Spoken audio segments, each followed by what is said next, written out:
Գյուրջան Կասկադ, հասանելի բնակարաններ 65 ամիս մարման ժամկետով։ Քանի որ հարց տալու հնարավորություն չկար, փորձեմ հարցս ելույթի տեսքով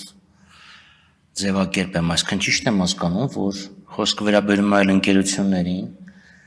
որոնք գրանցված են եղել Արցախի Հանրապետությունում, միգուցե նաև գրանցում են ունեցել Հայաստանում, որտեղ կային ընկերություններ, որոնք երկու հանրապետություններում գործում էին տարբեր իրար նման անուններով։ Ինչևէ դա չի կարևոր, այսինքն որոնք գործել են Արցախի Հանրապետությունում, Հայաստանի Հանրապետությունում գրանցված բանկերից վարկ են վերցրել, հետո ֆորս մաժորի հետևանքով կորցրել են բիզնեսը մնացած ամեն ինչ, հիմա բանկերը փորձում են այդ գրավադրված գույքը բռնագանձել։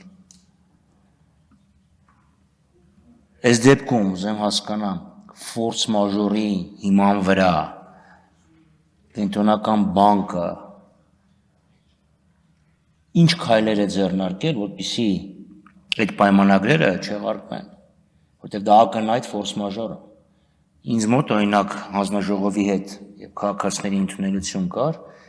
երկրորդ կազմակերպություններից մեկը, որը Երևանում էր գրանցված, այստեղ իհարկե գրանցումը երևանյան է, բայց կապ չունի։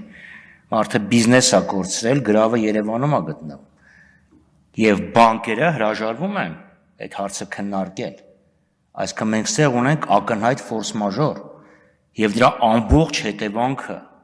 թողնել ձեռնարկության վրա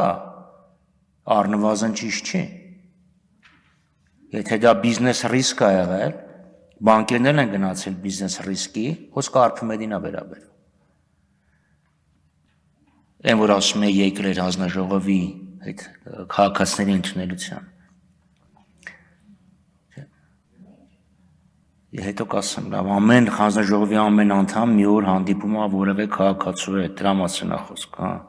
Լավ, օքեյ։ Այսինքն ամեն դեպքում եղել է ֆորս մաժոր, պարոն Նուրբեկյան,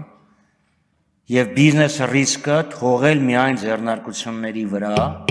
ճիշտ չի։ Եվ ուզեմ հասկանալ կենտրոնական բանկը այս դեպքերի համար ինչ լուծում է առաջարկում։ Շնորհակալություն։